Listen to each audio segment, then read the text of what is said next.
What's going on, everyone? Thank you for joining me. Today's reaction, Steven Universe versus Star Butterfly. I know nothing about either of these characters. I've heard of Steven Universe. I've never heard of Star Butterfly, so I have no idea who she is. For this death battle, I think Steven Universe is going to win. I'm guessing he's going to win based purely on his name. His name is Steven Universe, so I'm guessing he has some kind of universal power. I'm excited to see what we're in for. Let's go! Rooster Teeth! Death battle!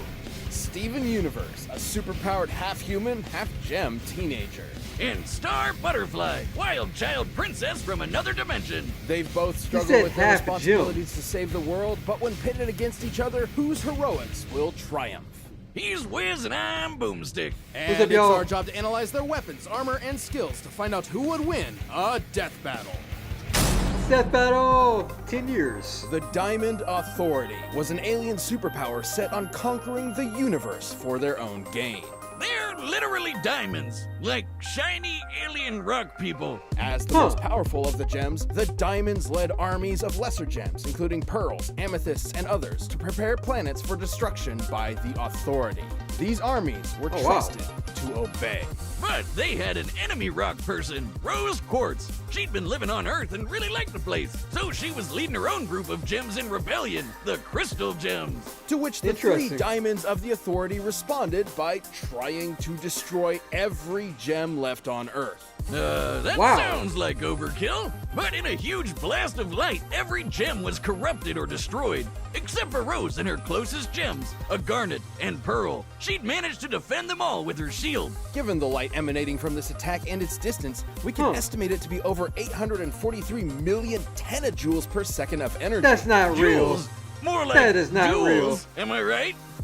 That's what I said? No, like with the W.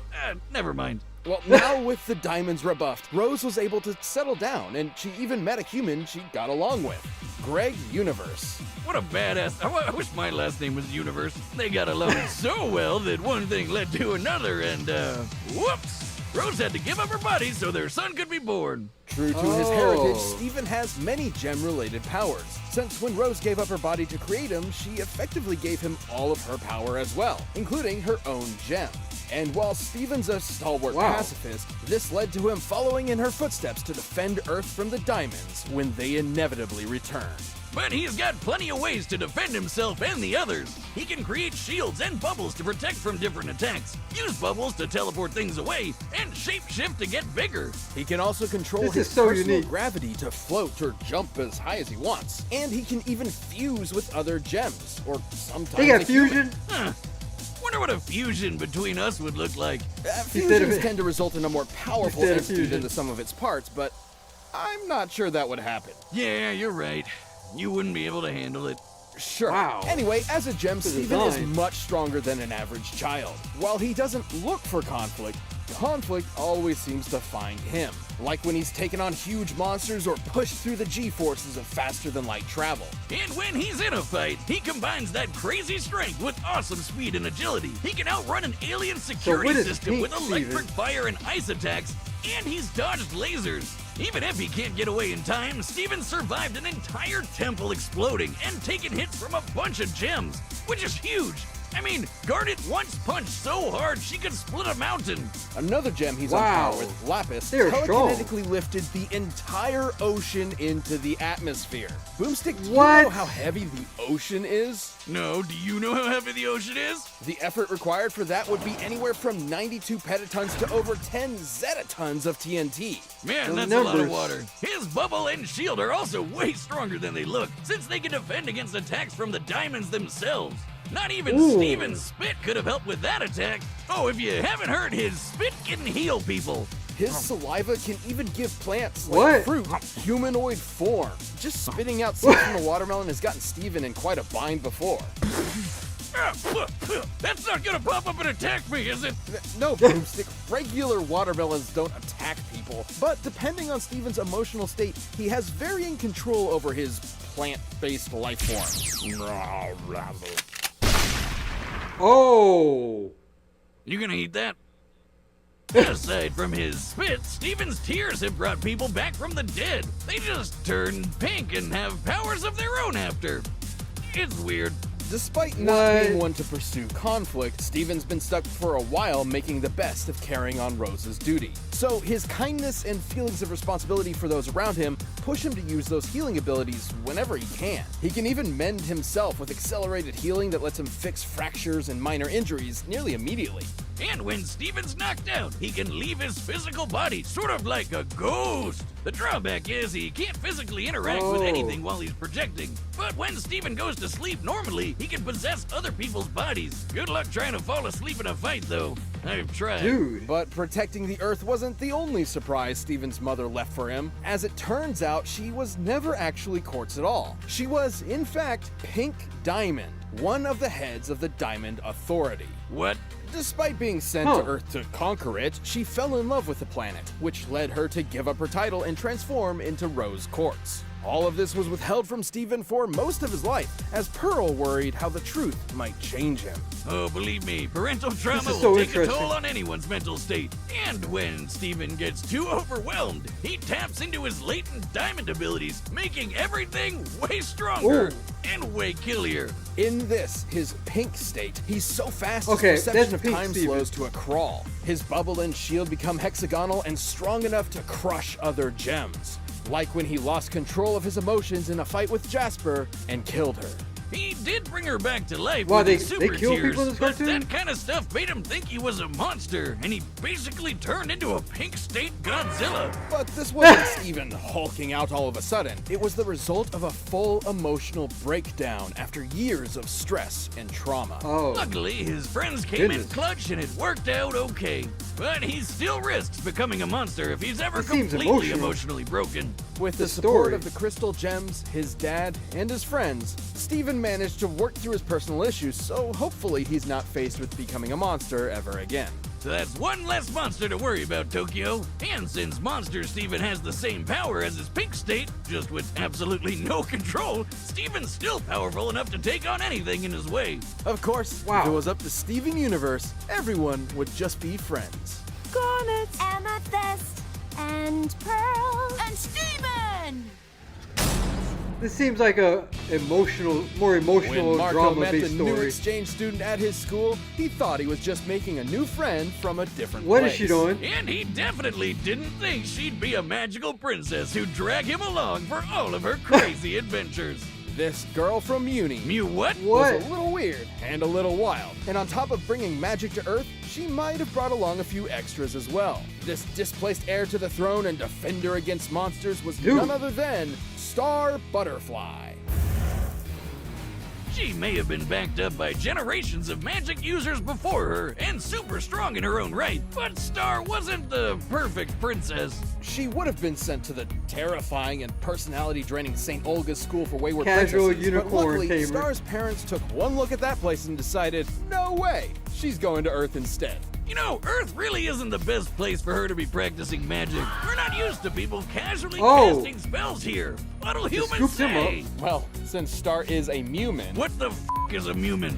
that's what the people of Muni are called. She's already superhuman compared to her peers on Earth. She survived a blast that Oh. leveled the top of Castle Muni and can use her wings to help her get out of the way in a pinch. What, She has those tiny wings? things? There's no way she can actually fly with them. At least she can make a bubble around herself to defend against attacks. Her butterfly heritage also grants her the Magic Instruction Book. This spell book is incredibly important as it contains spells created by all the magical rulers of Muni that came before her. And she creates her own spells too, like Cupcake Blast, which fires a beam filled with cupcakes. Okay, half of these Cupcakes. spells don't make any sense. Jelly bean hallucination mist? Starfish tsunami? What the hell are these names? I want a jelly bean hallucination mist. I feel like you'd pay for that at like a high-end sauna. Well, think they're she's gonna kind of lose. Self-explanatory. Creating her own spells does mean they can pretty much be anything. Take one of her summons, for example, which are effectively creatures reliant on magic to survive. So what happens when you combine unicorns, stampedes, and war? Oh, I know this one! Warnicorn Stampede! Now I get where Spider with a top hat came from! That spider's one of Star's self-professed most powerful summons, with his own minigun to boot. Oh. So naturally, she can kick He's a monsters' minigun? butts with her spells thanks to her magical wand. But she better watch out, because a lot of those monsters want to use it for themselves. Her wand combined with her training means she has some incredible destructive power. She's blasted apart walls, temples, and a throne room. Her mother even said her wand could blow up a universe, and one of her ancestors did exactly that. Yeah, Star's This is a game ancestor changer. Skywind wanted to make something explode one day. So, why not an entire dimension? And remember that book we mentioned earlier? Skywind recorded her experience specifically so her successors would know what to do if they also wanted to destroy a dimension. So Star should be able to do this, since she's known to be an incredibly strong princess on top of being the heir to the Butterfly Spellbook. Speaking of destroying things, her thermonuclear butterfly blast has wrecked a house. And according What? to Star, her mega explosive crystal laser is powerful enough to obliterate planets. But she just likes to use it to play with cats like a laser pointer. Star has spells for more than just destruction, Alright. like her bunny She rabbit might win. blast, which she's used to catch up to cars. And one of the monsters she's fought, Meteora, has deflected lightning. Being able to fight on par with Meteora means Star's able to reach speeds over Mach 1000. But if all that wasn't enough for What? you, once That's Star not went real. through puberty, Oh, you gotta be kidding me. she learned how to access and control her far more powerful butterfly form. Now She's that's web a set shooting. of wings. I just wish peering into her eyes wasn't like peering into the 9 layers of hell. It's obviously a stand-in for puberty. Star compared the process of attaining it to, quote, suddenly looking at boys as if they were made of bacon. Like you've never eaten it in your life, and all you want to eat is bacon. So what you're saying is if I eat enough bacon, I can get magical powers? Anyway, I don't through think her it works time in like that. various dimensions, fighting monsters and defending her friends, Star's become strong enough on her own that she no longer needs her wand. In fact, her wand only ever served as training wheels to help her harness this magic herself. Soon enough, though, Oh, she shoot. realized monsters weren't actually the bad guys. So she started to fight for them instead of against them. This wasn't a popular decision with humans, but Star knew it was the right choice and followed through. Unfortunately, the fighting continued, and Star realized in order to truly quell the conflict, she needed to fight magic itself. So her mother, her great whatever grandmother, and Meteora all banded together to cast the Whispering Spell in the realm of magic. This spell is designed to silence or end magic, and when cast within the realm of magic, it destroyed magic itself. All of it. But Wow. doesn't that mean she killed all the magical creatures across the different dimensions because they need magic to survive? Yeah, we don't talk about that. Well, after destroying magic and every magical creature in existence, Star was finally able to bring peace to Muni. Star had a lot of growing up to do when she was sent to Earth, but she learned to control her powers and led her country to peace. Mostly. Now, she's truly grown from her chrysalis into a butterfly. Who's ready for a bloody, bloody bloodbath? Wow. She's crazy. She's All gonna right, win. Combatant Star's set. We've run the data through all possibilities. But right now, it's time for a Death battle! Yeah. Let's do this. $650 is a lot of money.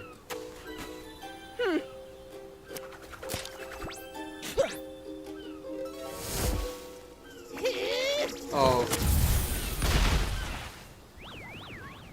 Uh-oh. Oh no! What happened? Wait, sorry. Wait, I can fix it. Yeah. That didn't help. Okay, I think I have a better idea.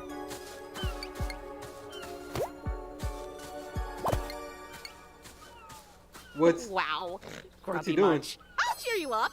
Cupcake blast! Huh? This is why they're Stop, fighting. please.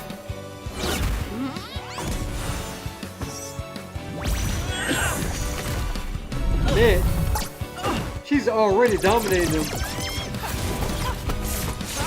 Run, Steven, What run! did sandcastles ever do to you? I don't know. Ooh! The sound effects. Why is this fight so wholesome? It's all right. Take your time. Check this out. Oh.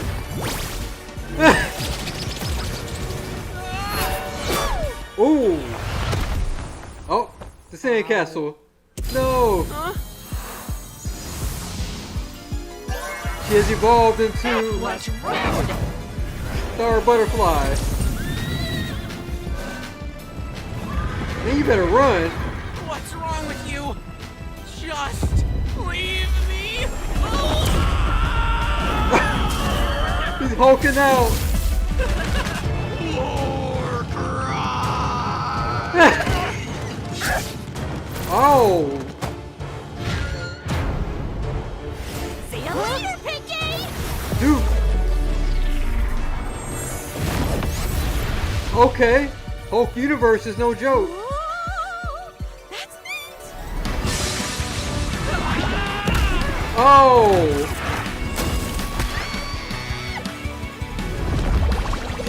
What Goodbye, weird bug girl.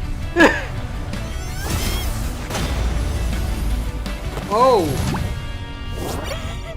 Never. Wait, she doesn't need that, right? surrender. Oh. Wow. Oh, man. Steven!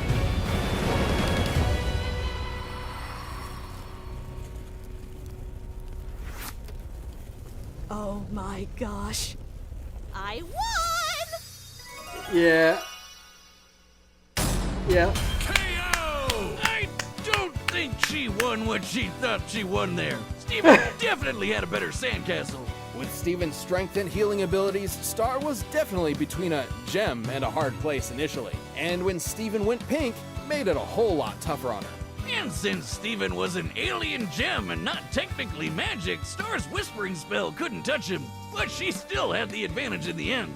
Steven was physically superior, at least to Star's everyday appearance. Star could survive explosions worth a few dozen tons of TNT, but he could match Garnet's mountain-busting might. However, everyone knows this matchup would rarely ever resolve in fisticuffs. Even with how out there some of Right. Steven's powers were, the sheer versatility of Star's magic was simply not something he was equipped to outmaneuver or It was overpower. insane. Sure, his laser For feats mean he versatility. was faster than Star in her lightning feats, but Star's butterfly form and transportation magic meant she had plenty of ways to work around that. Not to mention, she mastered her super-powered bug form while Steven never mastered Pink State. And she didn't even need her wand Right, to go okay. full power, so disarming her meant jack squat. It is possible Steven could match the power of the Diamond Trio, since Pink Diamond was able to defend against them alone. 843 million tenajoules, or about 2 tenatons of TNT, is certainly nothing to scoff at. But Star had spells that could destroy a whole planet, and probably even a universe. Magic. Pun intended. She could basically one-up any level of power Steven tried to throw at her, even if he did go full pink monster mode. Yeah, that Steven would've was happened. pushed to the limit and gave it his She best, still would've but won. Star's raw power and her versatile spellcasting were impossible to beat. Better fly on home, Star. You've had a Nice. gem you would win. The winner is Star Butterfly. Alright, Star Butterfly. Thank you for watching. Stay tuned, we'll be jumping into the next matchup next week. But you can always get more Death Battle right now by clicking one of those boxes right over there, and by downloading the battle music linked down below. See what's next. Oh, I literally just watched this match. Yeah. Awesome characters. Alright, that was a good death battle. The moment they brought out some of Star Butterfly's abilities, I knew it was a wrap for Steven. What did you think about this death battle? Did the person you were rooting for actually win? Leave your comments. Also, since I haven't seen either series, if you were to recommend one of these series, which one would it be and why? Like, share, subscribe. Take it easy.